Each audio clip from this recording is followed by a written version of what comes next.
नमस्कार दोस्तों, मैं कुसुम आज फिर से आपके सामने एक नए वीडियो के साथ उपस्थित हुई हूँ। इस वीडियो में हम कल जो पढ़ा था उसको हम कंटिन्यू करेंगे आज।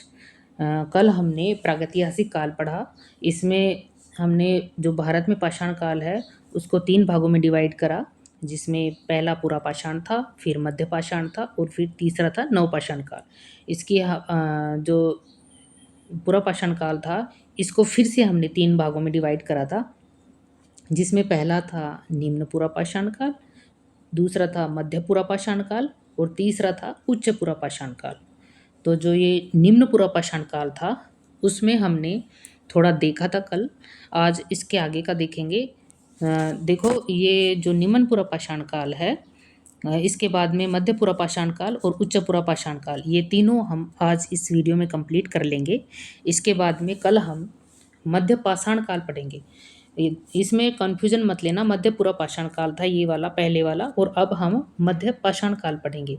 इसके बाद में नवपाषाण काल आएगा, फिर नवपाषाण काल के बाद में हमारा आ जाएगा, ये पाषाण काल कंप्लीट हो जाएगा पूरा, उसके बाद में आ जाएगा ताम्रपाषाण काल।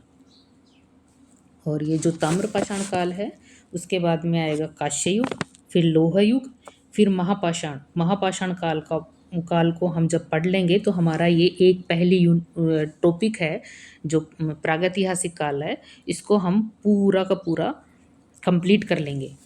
जैसे ये टॉपिक कंप्लीट करते हैं अपन, इसके बाद में देखना ये जो इसके पुराने क्वेश्चन पेपर है ना वो आपको हल करने पड़ेंगे। जैसे जैसे हम ये एक एक टॉपिक कंप्लीट करते जाएंगे, आप इनके क्वेश्चन लगाना।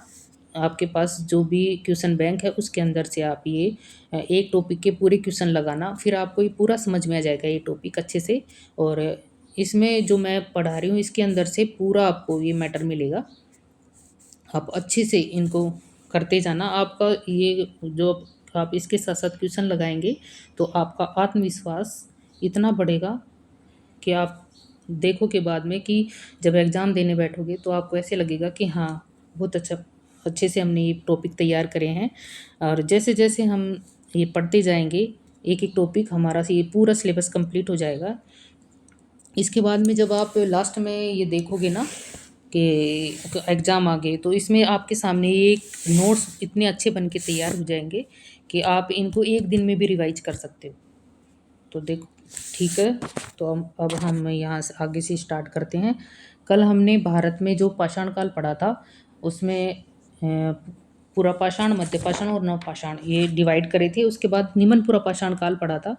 निम्न पूरा पाषाण काल में हमने देखा था औजार इसके, इसमें हस्त, कुठार, विदारणी, खंडक, गंडासा ये सब पढ़ लिए थे। और इसके दो जो उपकरणों के आधार पर दो भागों में हमने निम्न पूरा पाषाण काल का वर्गीकरण किया था। इसमें पहली थी पेबुल या चापर चोपिंग संस्कृति और दूसरी थी मद्रास संस्कृति या एस्यूलियन संस्कृति, दूसरी ये वाली थी। इसके बाद में जो सोहन नदी घाटी देखी थी उसमें हमने 5 वेदिकाएं देख ली थी। पहली थी एस्यूलियन, यहाँ से प्राचीनतम वेदिका मिली।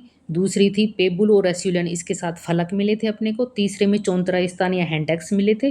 और चौथी में विकसित सोहन पिंडी घेब उपकरण मिले। और पांचवी में नवपाषाण या पोलिस्टार उपकरण मिले। ये सब देख लिया था। निम्न पूरा पाषाण काल के स्थान देखेंगे अब हम आगे। निम्न पूरा पाषाण काल, इसके अपन स्थान देखेंगे। इसमें सोहन नदी घाटी क्षेत्र, जिसको हम प्राक सोहन भी कहते हैं, इसमें उपकरण मिले हैं। चौंतरा से हस्तकुठार मिला, कलार मिला और चौमुख से भी उपकरण मिले हैं। दूसरी इसके स्थान था दूसरा भीमबेटका, तीसरा था कश्मीर, चौथा बेलन घाटी। यहाँ से पाषाण काल के को 3 भागों के साक्ष्य मिले हैं। कहाँ से मिले हैं? पाषाण काल के 3 भागों के साक्ष्य बेलन घाटी से मिले हैं। और पांचवा आएगा थार का रेगिस्तान। थार के रेगिस्तान में जो राजस्थान है, यहाँ थार के रेगिस्तान में डीडवाना और चित्तौड़गढ़ से इसके स्थान मिले हैं। और छठे नंबर पे नर्मदा घाटी क्षेत्र, यहाँ जो हथनोरा गांव है मध्य प्रदेश का, इसमें हमें जो अरुण सोनकिया हैं, इन्होंने होमो इरेक्टस आद्य होमो सेपियंस जिसको हम बोलते हैं, उस वहाँ प्रागैतिहासिक मानव की खोपड़ी का जीवाश्म मिला है। कहाँ से मिला है? ये मिला है किसको, अरुण सोनकिया को, हथनोरा गांव मध्य प्रदेश से। और ये नर्मदा घाटी का क्षेत्र है। कब मिला था, 1982 में, 1982 में हथनोरा गांव से खोजा था। यह प्रागैतिहासिक मानव का प्राचीनतम जीवाश्म है। यह कौन सा है, प्रागैतिहासिक मानव का प्राचीनतम जीवाश्म है। नर्मदा घाटी से होमो इरेक्टस या आद्य होमो सेपियंस मानव के अस्थि अवशेष भी मिले हैं। कहाँ से मिले हैं, नर्मदा घाटी से। ये सारा बहुत इंपॉर्टेंट है, नर्मदा घाटी क्षेत्र, ये आपको अच्छे से याद करना होगा। अरुण सोनकिया ने होमो इरेक्टस आद्य होमो सेपियंस प्रागैतिहासिक मानव की खोपड़ी का जीवाश्म 1982 में हथनोरा गांव से खोजा था। और ये हथनोरा गांव कहाँ है, मध्य प्रदेश में। यह प्रागैतिहासिक मानव का प्राचीनतम जीवाश्म है। नर्मदा घाटी से होमो इरेक्टस या इसको हम आद्य होमो सेपियंस भी बोलते हैं, वहाँ से मानव के अस्थि अवशेष मिले हैं। हथनोरा से हाथी के जीवाश्म भी मिले हैं। हथनोरा कहाँ पे है, मध्य प्रदेश में, और ये नर्मदा घाटी का क्षेत्र है, और यहाँ से हाथी के जीवाश्म भी मिले हैं।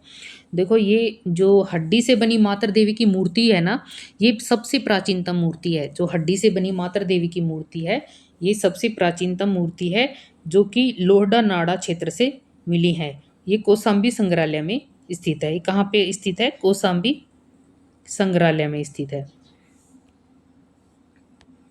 संग्रहालय में। अन्य क्षेत्र इसके निम्न पुरापाषाण काल के, इसमें आएगा पहला बिहार।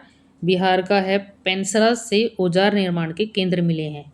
जो ये बिहार है वहाँ के पेंसरा से, बहुत इंपॉर्टेंट चीज़ें हैं ये सारी, बिहार के पेंसरा से।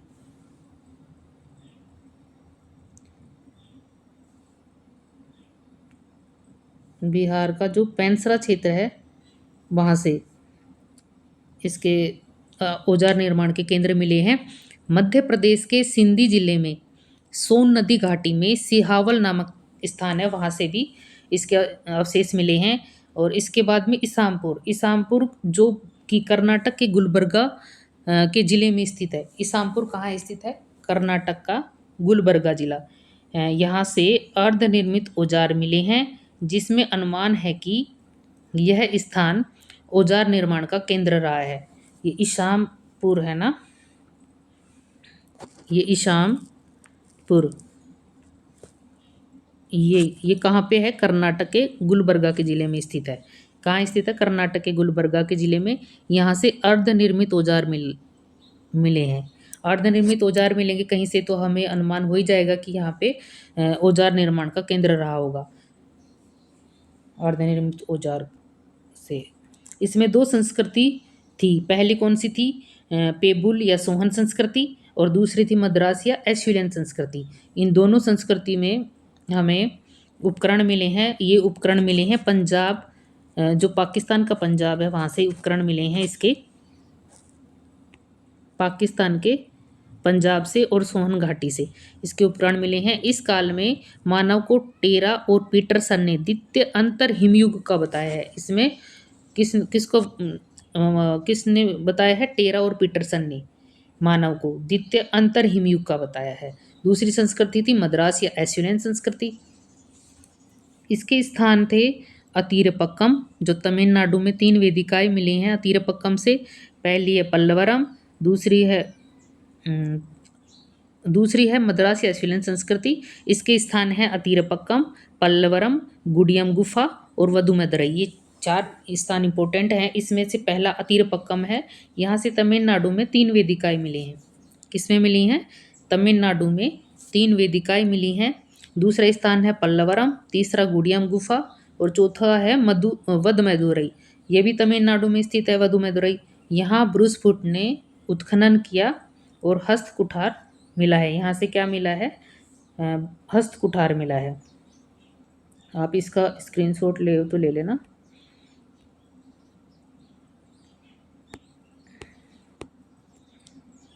ये हमारा निम्न पुरापाषाण काल कंप्लीट हो गया है।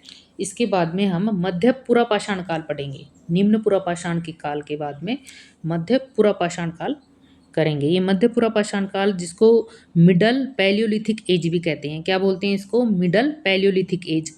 ये 1 लाख ईसा पूर्व से लेकर 40,000 ईसा पूर्व तक था मध्य पुरापाषाण काल। इस ये था 1 लाख ईसा पूर्व से लेकर 40,000 ईसा पूर्व तक।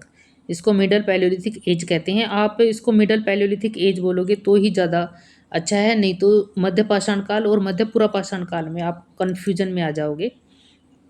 ये मध्य पूरा पाषाण काल है। मध्य पूरा पाषाण काल के भी उपकरण हैं। इनमें वेदनी है, वेदक है, सल्क से बनी खुरचनी है, फलक है। ये सब इसके क्या हैं? उपकरण हैं। ये जो सर्वाधिक उपकरण मध्य पूरा पाषाण काल के, ये फलक के रूप में होने के कारण इसको एच.डी. सांकलिया है, एच.डी. सांकलिया, इन्होंने मध्य पूरा पाषाण काल को फलक संस्कृति नाम दिया। किसने दिया है इसको मध्य पूरा पाषाण काल को फलक संस्कृति नाम? ये दिया है एच.डी. सांकलिया ने, क्योंकि इसमें सर्वाधिक उपकरण किसके थे? फलक के थे, तो इसको फलक संस्कृति नाम दिया। खुरचनी वेदक संस्कृति भी कहा जाता है इसको, क्योंकि यहाँ सर्वाधिक खुरचनी उपकरण मिले हैं। कौन से उपकरण मिले हैं? सर्वाधिक खुरचनी उपकरण, इसलिए इसको खुरचनी या वेदक संस्कृति भी कहा जाता है। जो निम्न पूरा पाषाण काल है उसके उपकरण कम धार वाले तथा साइज में बड़े उपकरण, ये ध्यान रखना आप। जो निम्न पूरा पाषाण काल है, जो निम्न पूरा पाषाण काल है, इसके उपकरण, निम्न पूरा पाषाण काल है, इसके उपकरण कम धार वाले और साइज में बड़े उपकरण हैं। कैसे हैं? साइज में तो आपको बड़े मिलेंगे और कम धार वाले मिलेंगे, जबकि जो मध्य पूरा पाषाण काल है उसके उपकरण कैसे मिलेंगे? तेज धार वाले। और कैसे मिलेंगे? छोटे मिलेंगे, क्योंकि अपनी सभ्यता जैसे जैसे अपन आगे बढ़ते जाते हैं वैसे मानव का विकसित होता जाता है। तो जो ये मध्य पूरा पाषाण काल है इसके उपकरण तेज धार वाले हो जाएंगे और छोटे हो जाएंगे, जबकि जो निम्न पूरा पाषाण काल है उसके उपकरण कम धार वाले और साइज में भी बड़े रहेंगे। जो निम्न पूरा पाषाण काल है उसमें पेबुल और एस्यूलियन या चापर या चोपर संस्कृति थी। इसमें मध्य पूरा पाषाण काल के चार्ट, फ्लिट, जैस्पर थे। इसमें मध्य पूरा पाषाण काल के जो उपकरण थे वो कैसे कैसे थे? चार्ट, फ्लिट, जैस्पर थे। और इसमें निम्न पूरा पाषाण के उपकरण कैसे थे? पेबुल, एस्यूलियन प्रकार के, चापर, चोपर, ये उपकरण निम्न पूरा पाषाण काल के थे। और मध्य पूरा पाषाण काल के चार्ट, फ्लिट, जैस्पर, ये सब थे। तो मध्य पूरा पाषाण काल के स्थान है, ये स्थानों में अपन देखेंगे।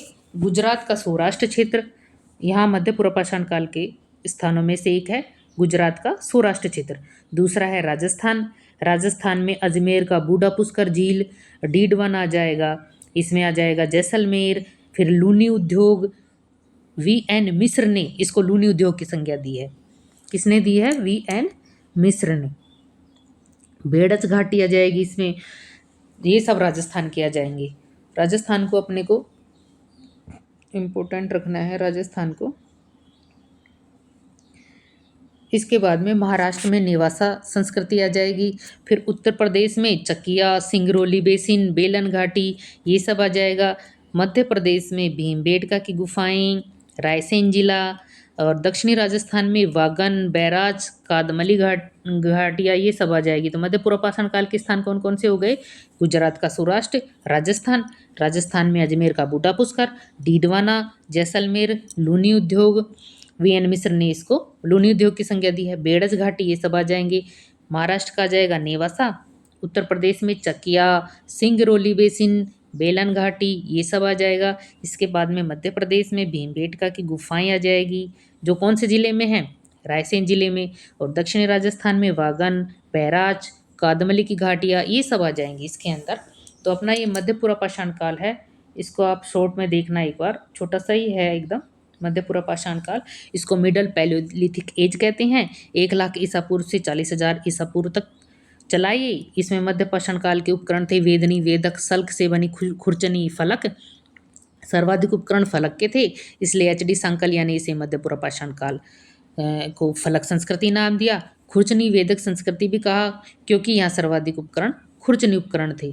तो निम्न पूर्व पाषाण काल के उपकरण कम धार वाले, साइज में बड़े उपकरण थे, जबकि मध्य पूर्व पाषाण काल के तेज धार वाले और छोटे थे।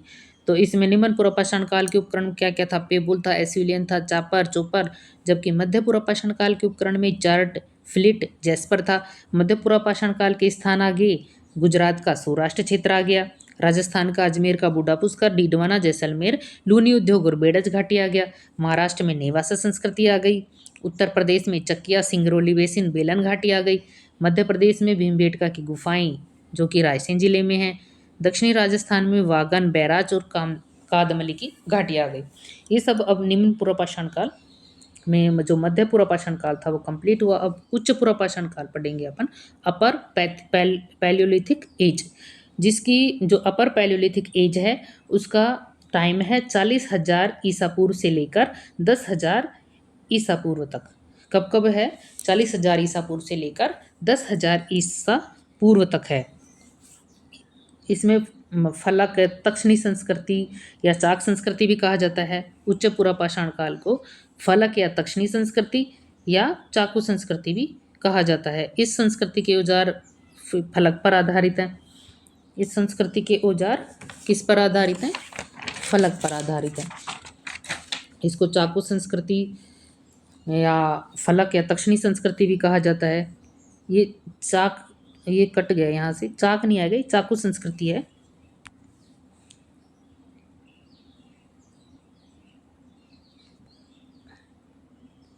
चाकू संस्कृति आएगा यहाँ पे।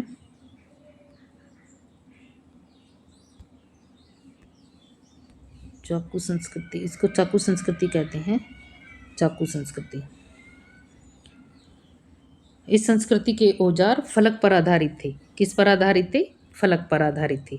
उच्च पूर्व पाषाण काल के औजार, इसमें ब्लेड, ब्यूरिन संस्कृति, ये चार्ट, जैस्पर, फ्लिट इससे बनाए जाते थे, जो कि तेज धार व लघु फलक प्रकार के उपकरण थे। ये कैसे उपकरण थे?